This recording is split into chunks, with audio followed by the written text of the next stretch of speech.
Good afternoon, doctor. Good Welcome to afternoon. today's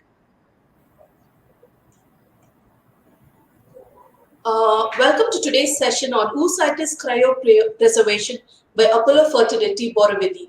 To speak on this topic, we would like to welcome Dr. Preet Mala, who is an in-house consultant.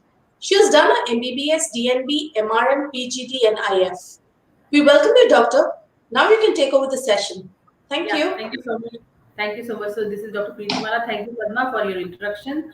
And I'm a fertility consultant at Apollo Fertility Borivali West. And today we are going to talk about the oocyte cryopreservation. Okay, so which is a very new thing for a general population probably.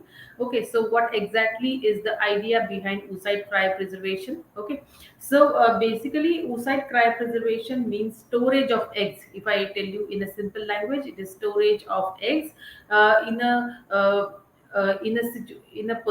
position where we don't damage the egg quality or egg structure, and we store them undamaged for you for years. Which I think it is a fantastic idea to preserve these oocytes, and it is possible after the invention of vitrification method.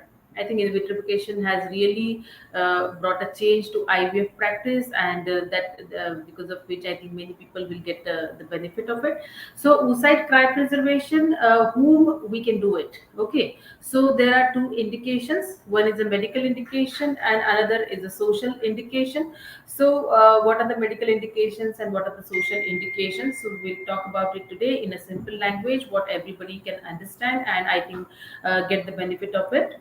Yeah, so what are the medical indications? So, some patients who come to us that doctor, we are suffering from some kind of disease like cancer. Okay, so they are going to get operated in few days, or they are going to go for a radiotherapy or a chemotherapy, which is probably going to affect their fertility reserve.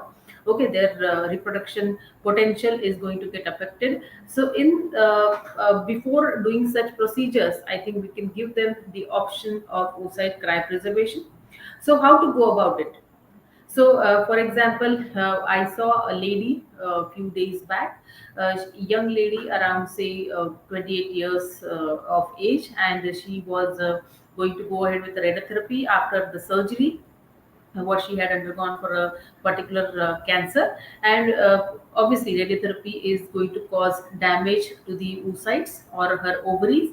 And obviously because she's a young girl, she's planning to get married, she's planning to have kids in future, so she wants to preserve her fertility. So such patients are really indicated patients to go ahead with the oocyte cryopreservation, and it is really a boon for such patients to have this option in front of them. But many people, unfortunately, are not aware of it, and most of the times, because of the ignorance, they just go ahead with the procedure of radiotherapy, and then after that, it is irreversible, probably.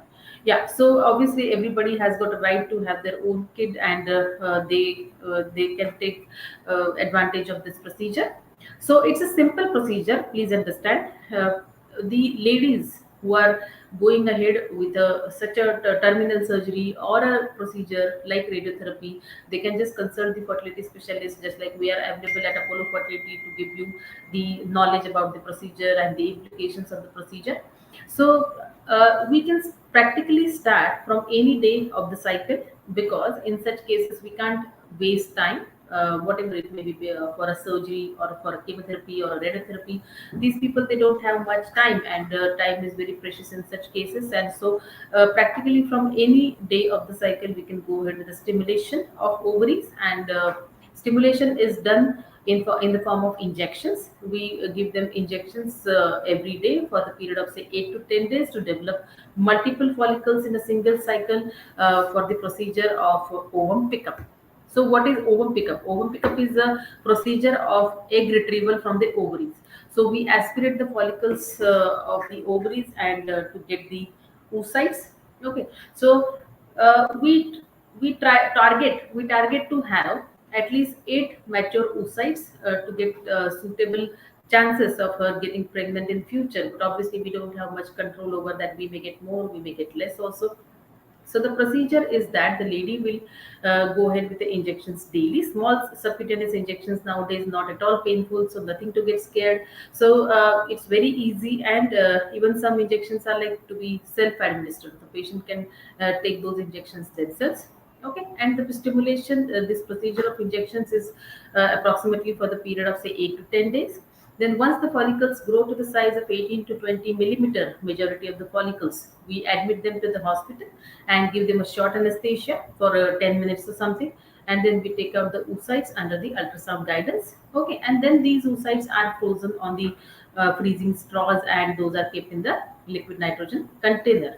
And whenever she is recovering out of this disease and planning to get married or planning to have children, she can go ahead with the procedure of thawing of oocytes and injecting the husband's sperm and making embryos, and going ahead with the embryo transfer. Obviously, this is like a backup. If at all she conceives naturally, obviously she won't need these eggs. But yes, this is like a good insurance, and that gives her a assurance that yes, there is some hope in future to get pregnant.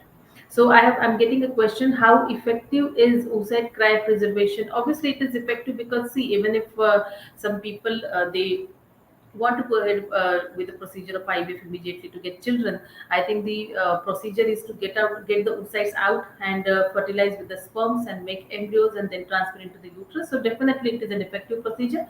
The second question is how long can the eggs be stored?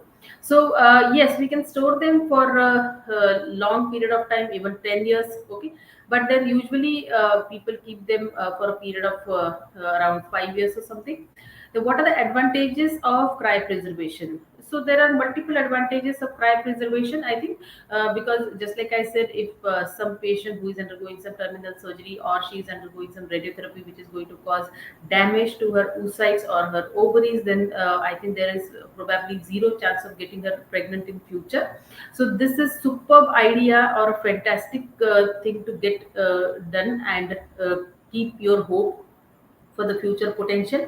Okay, fertility potential. So definitely this is a good idea. And what are the risks associated with the oocyte cryopreservation procedure? So someone is asking me what are the risks associated with the oocyte cryopreservation.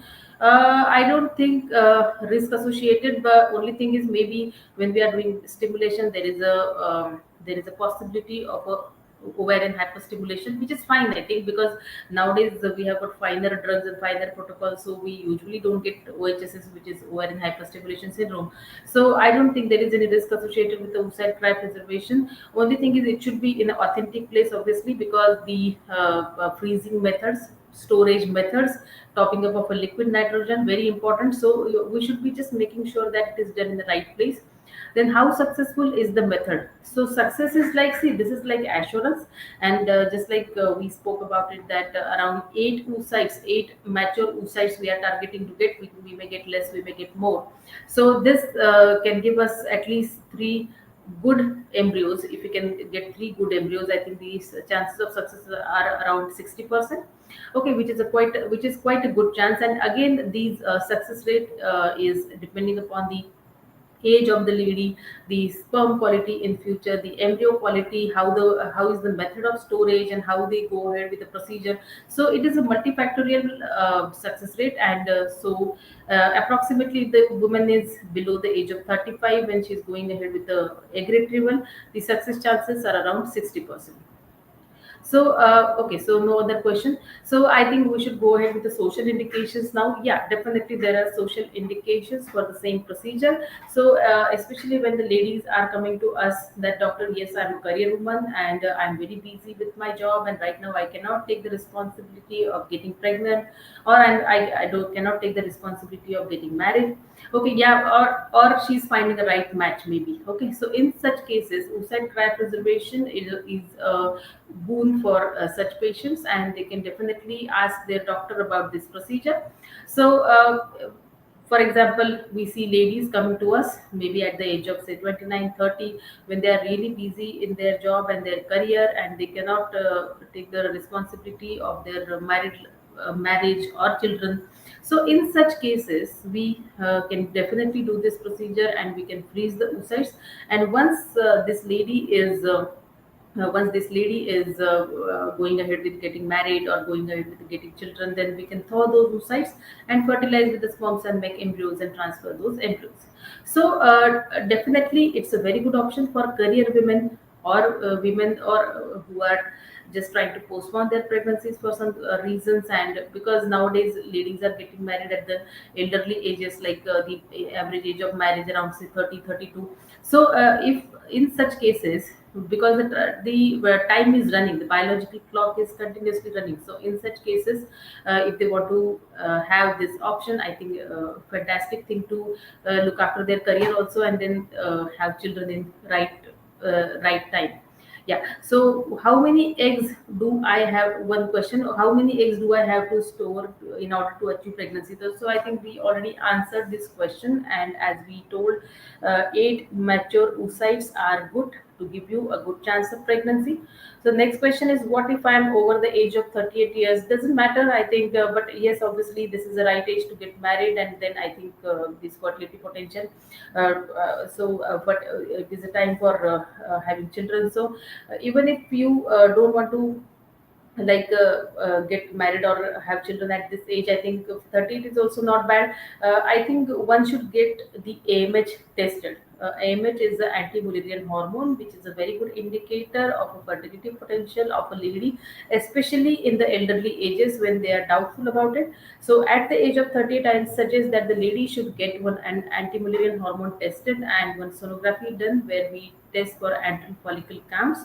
Antral follicle count is a number of follicles in the ovary at a given point of time at a particular stage of her menstrual cycle. So, if she's having good AMH and good antral follicle count, I think there is no problem, and definitely she can go ahead with the oocyte preservation. But then, yes, I don't want to give the message that any age is right for getting pregnant, or any age is right for going ahead with the procedure.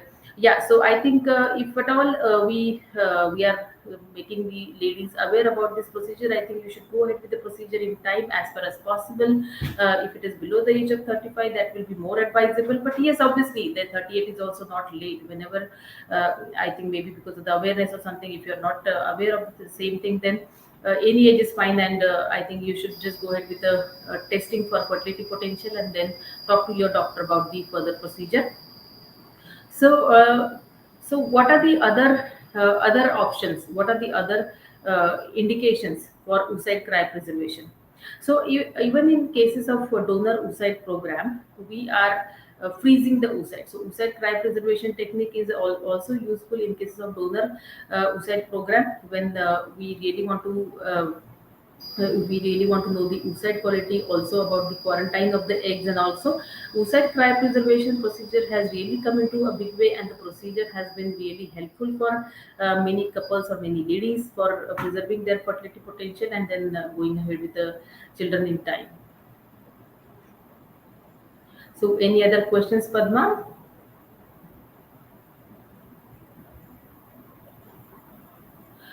Okay, so we'll go ahead with the next topic. I think we should talk about the recovery of the oocyte. So, what is the success, and how we go ahead with this procedure further? So, when we are talking about the preservation of oocytes or cryopreservation of the oocytes, then what is the next procedure when the couple or the lady is desiring to go ahead with the pregnancy and all? So definitely, we at that time, what we do is we do the thawing of oocytes, means bringing the oocytes to the normal temperature, and then injecting the oocytes with the sperms, because they are frozen at a temperature of minus 196 degrees centigrade. And because oocyte is a single cell, the recovery may be around say 70% to 80% in good hands and expert hands and good protocols and good media and all. Okay, so the recovery is around 70 to 90%, and many people, they do prefer to go ahead with the embryo cryopreservation for the same reason, because embryo is a multicellular structure, and the recovery of an embryo after thawing or bringing them to the normal temperature is much better than the oocyte, because oocyte is usually a single cell, and the more expertise is needed, more technicalities involved in the procedure. So I will suggest the ladies to go to some authentic places where the experts are available, and the procedure can be taken care well. So in all, I think that's all. And anything else, Padma? Yeah, so I think we have to conclude the session. So to Yes. conclude, Yeah. yeah.